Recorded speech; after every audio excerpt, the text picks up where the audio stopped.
El misterio de Cristo en la base de la misión de la Iglesia y del cristianismo. El Concilio Vaticano II ha llevado a cabo un trabajo inmenso para formar la conciencia plena y universal de la Iglesia, a la que se refería el Papa Pablo VI en su primera encíclica. Tal conciencia, o más bien autoconciencia de la Iglesia, se forma en el diálogo, el cual, antes de hacerse coloquio, debe dirigir su propia atención al otro, es decir, aquel en el cual queremos hablar. El Concilio Ecuménico ha dado un impulso fundamental para formar la autoconciencia de la Iglesia, dándonos de manera tan adecuada y competente la visión del orbe terrestre como de un mapa de varias religiones. Además, ha demostrado cómo en este mapa de las religiones del mundo se sobrepone en estratos antes nunca conocidos y característicos de nuestro tiempo. El fenómeno del ateísmo en sus diversas formas, comenzando por el ateísmo programado, organizado y estructurado en un sistema político, por lo que se refiere a la religión. Se trata ante todo de la religión como fenómeno universal, unido a la historia del hombre desde el principio, seguidamente de las diversas religiones no cristianas y finalmente del mismo cristianismo. El documento conciliar dedicado a las religiones no cristianas está particularmente lleno de profunda estima para los grandes valores espirituales, es más, por la primacía de lo que es espiritual y que en la vida de la humanidad encuentra su expresión en la religión y después en la moralidad que refleja en toda la cultura.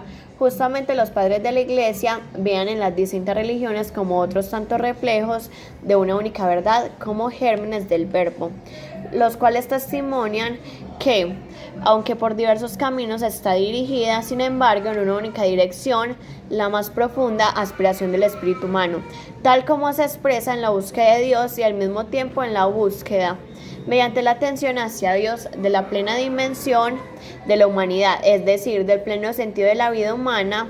El concilio ha dedicado una atención especial a la religión judía, recordando el gran patrimonio espiritual y común de los cristianos y a los judíos, y ha expresado su estima hacia los creyentes del Islam, cuya fe se refiere también a Abraham. Es sabido, por otra parte, que la religión de Israel tiene un pasado en común con la historia del cristianismo, el pasado relativo a la antigua alianza. Con la apertura realizada por el Concilio Vaticano II, la Iglesia y todos los cristianos han podido alcanzar una conciencia más completa del misterio de Cristo, misterio escondido de los siglos en Dios, para ser revelado el tiempo en el hombre Jesucristo y para revelarse continuamente en todos los tiempos en Cristo y por Cristo. Dios se ha revelado plenamente en la humanidad y se ha acercado definitivamente a ella. Y al mismo tiempo, en Cristo y por Cristo, al hombre ha conseguido plena conciencia de su dignidad, de su elevación de valor trascendental, de la propia humanidad, del sentido de su existencia. Es necesario, por tanto, que todos nosotros, cuantos somos seguidores de Cristo, nos encontremos y nos unamos en torno al mismo. Esta unión en los diversos sectores de la vida, de la tradición, de la estructura y disciplina de cada una de las iglesias y comunidades eclesiales no puede actuarse sin un valioso trabajo que tienda el conocimiento recíproco y a la remoción de los obstáculos en el camino de una perfecta humanidad. No obstante, podemos y debemos ya desde ahora alcanzar y manifestar el mundo nuestra unidad en el anuncio del misterio de Cristo, en la revelación de la dimensión divina y humana, también de la redención, en la lucha con perseverancia incansable en favor de esta dignidad que todo hombre ha alcanzado y puede alcanzar continuamente en Cristo, que es la dignidad de la gracia de adopción divina y también dignidad de la verdad interior de la humanidad, la cual se ha alcanzado en la conciencia común del mundo contemporánea. Un relieve tan fundamental sobresale aún más para nosotros a la luz de la realidad que es Él, Cristo Jesús. Jesucristo es principio estable y centro permanente de la misión que Dios mismo ha confiado al hombre.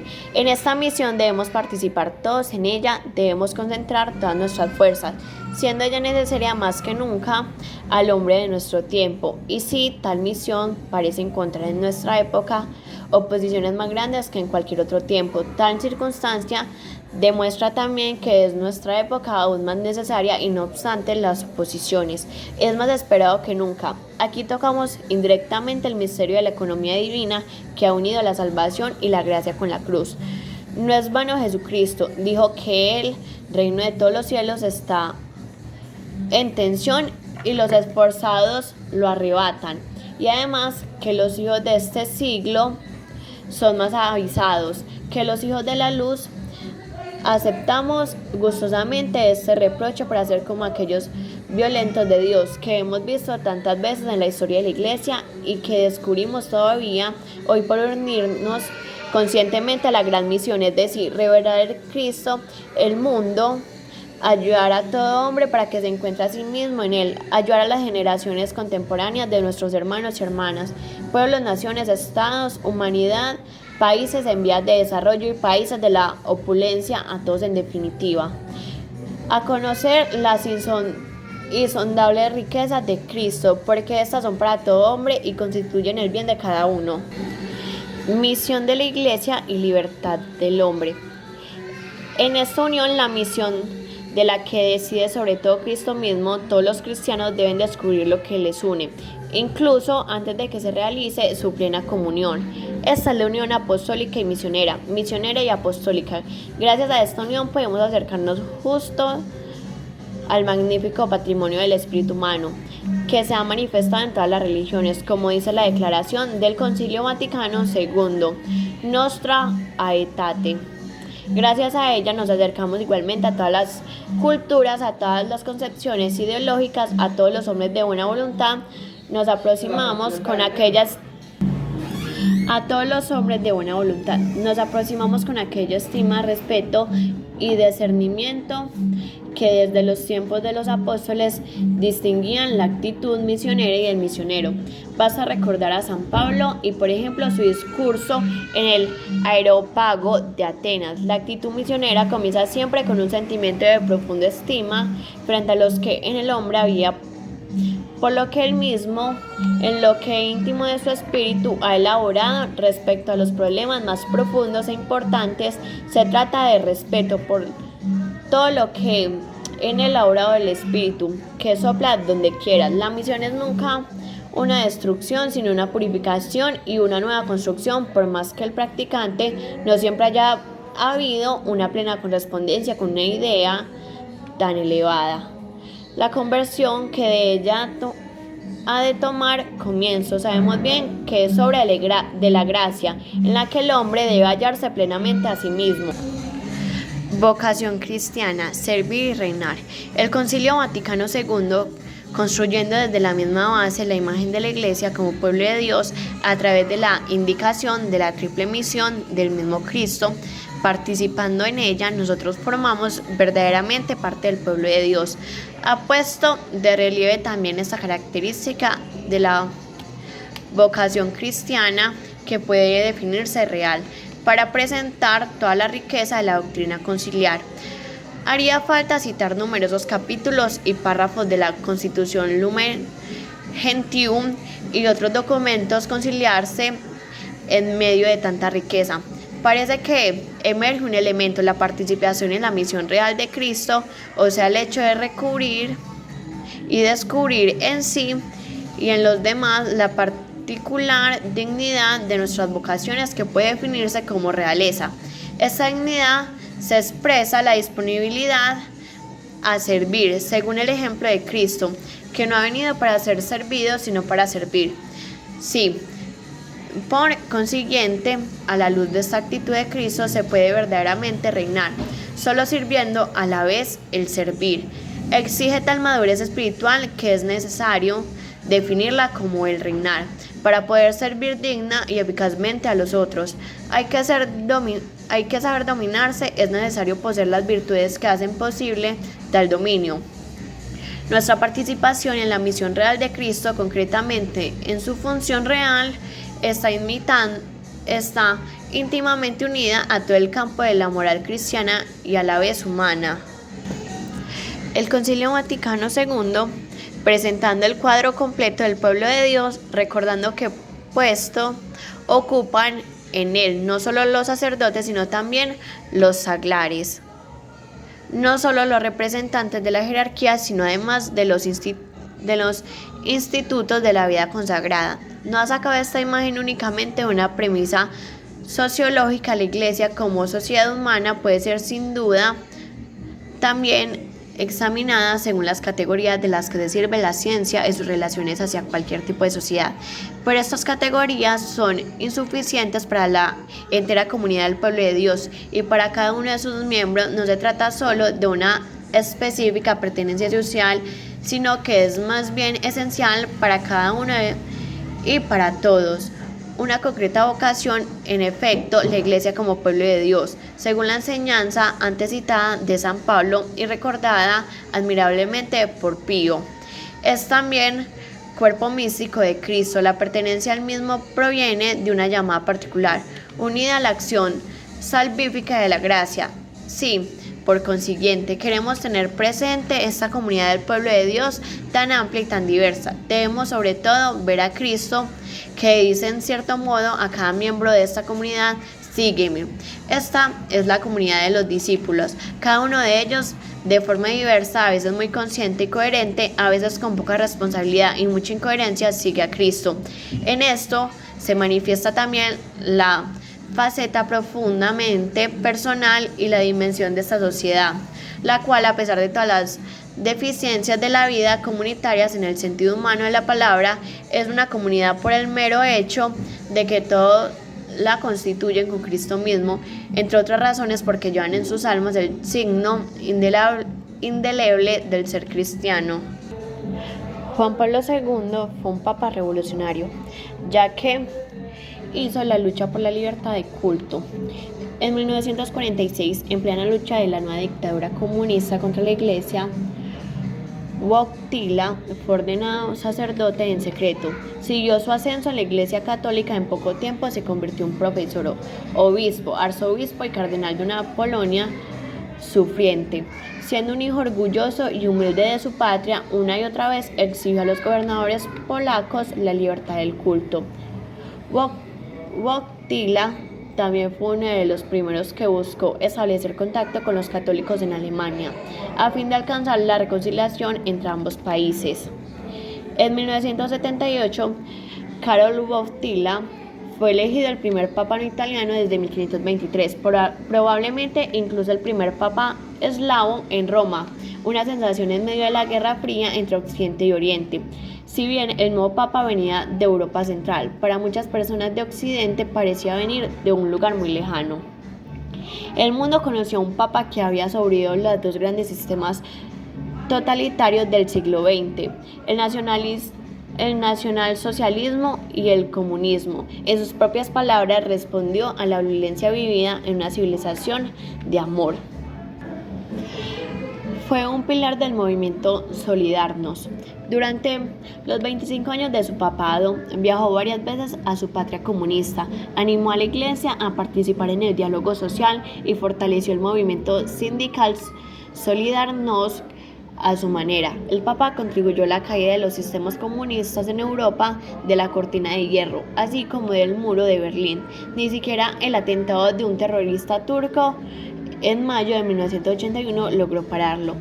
En su calidad de sumo pontífice de la Iglesia, Juan Pablo II viajó por el mundo convirtiéndose en un mensajero contra las ideologías totalitarias. Por ejemplo, solía reprender a los sacerdotes que simpatizaban con las ideas socialistas y, pese a las críticas, abogó por el respeto absoluto por la vida y rechazó todo tipo de anticonceptivos artificiales. Sus dos sucesores lo han beatificado y canonizado. En Polonia se le conoce como Juan Pablo el Grande. De la Iglesia romana a la Iglesia universal, más que cualquiera de sus antecedentes, del Papa polaco condujo valientemente la Iglesia romana hacia una Iglesia universal. Una y otra vez viajó a África, Asia y Latinoamérica y advirtió a los países del hemisferio norte de no olvidar el sur. El hombre debe tener prioridad ante la capital. En 2002-2003 incluso se entrometió en la política global, criticando la guerra de Irak del entonces presidente estadounidense George Bush. Si bien debido a su avanzada edad, Juan Pablo ya no podía alzar la voz como antes. Su crítica fue tajante: la guerra siempre es una derrota de la humanidad. De acuerdo con el cardenal Vienes Christoph Schonborn, Una de las debilidades de este gran papa fue que nombró a dedo a los obispos, ignorando todas las vías institucionales. Como consecuencia, tuvo una dudosa influencia en muchos países y a sabiendas o no favoreció en parte a protagonistas del capítulo más oscuro de su pontificado, la violencia sexual contra niños y protegidos de la Iglesia Católica debido a la presión de las víctimas y de las bases de la Iglesia. Este capítulo apenas fue abordado por sus sucesores. Este papa ha hecho 10 logros, y estos son: lucha por la libertad. Uno de los desafíos era la existencia de dos bloques y la Guerra Fría, que dividía el mundo en dos. Juan Pablo II había sufrido en carne propia la opresión de los regímenes nazi y comunista. Su papel fue imprescindible en la caída del comunismo en Europa. Uno de sus primeros viajes fue a su Polonia natal en 1979. Supuso un antes y un después, y lleno de coraje a los polacos para luchar por su libertad. Papado global. Juan Pablo II fue un papa viajero que llegó a todos los rincones del mundo. Hizo 104 viajes internacionales y visitó 130 países en kilómetros. Dio 30 vueltas al mundo. Hubo 2 países que quiso pero no pudo visitar: China y Rusia. Dialogó con musulmanes y judíos.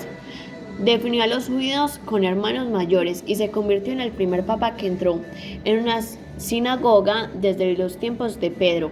Además, rezó frente al muro de las Lamentaciones. También fue el primer papa que besó un Corán y entró en una mezquita. Encuentros de Asís. En una línea por fomentar el diálogo entre religiones, Juan Pablo II fue pionero en convocar el encuentro de oraciones por la paz de Asís. El primero se celebró en 1986 y 150 representantes de 12 religiones respondieron a su llamada. No a la guerra. Varios conflictos abiertos ensombrecieron en el panorama internacional durante su pontificado: Ruanda, Kosovo, Sudán, Irak o la guerra de los Balcanes. El Papa, que había sobrevivido a la Segunda Guerra Mundial, no se mantuvo callado y se convirtió en la voz de la humanidad en contra de la violencia. Santos. Juan Pablo II trabajó para nombrar santos a personas cercanas a su tiempo. Elevó a los altares a ciertas cuya vida es un ejemplo para los cristianos de hoy. Por ejemplo, beatificó por primera vez a un matrimonio conjuntamente, Luigi y María Beltrame. Cartas a las mujeres. Juan Pablo II se preocupó por la mujer de un modo nuevo. Fue el primer papa que escribió una carta dirigida a las mujeres, Mulieres Dignitatem, en la que les invitaba a reflexionar sobre su responsabilidad personal, cultura social y eclesial. Dignidad de la enfermedad. Debilitado por la enfermedad, Juan Pablo II mantuvo su actividad hasta el último momento. Convirtió su enfermedad en una enseñanza para el mundo que apostaba ya por cultura del descarte. Perdón. Además de rehabilitar a Galileo Galilei, en el jubileo del año 2000, Juan Pablo II entonó un mea culpa por los errores cometidos por la Iglesia. Fue un momento histórico que el Papa definió como una purificación de la memoria que permitía a los cristianos entrar en el tercer milenio más abierto de Dios. Un papa para los jóvenes. Juan Pablo II entendió que los jóvenes necesitaban un acompañante y una atención especial, y de un encuentro exclusivamente para ellos, las Jornadas Mundiales de la Juventud. El papa se sentía como uno más entre los jóvenes. Si vives con los jóvenes, tienes que convertirte en un joven. En sus casi 27 años de pontificado fueron muchos los hitos que sobrepasó y las metas que alcanzó, pero por encima de todo fue capaz de llegar a millones de cristianos, hablando de tú a tú al corazón de cada uno de ellos.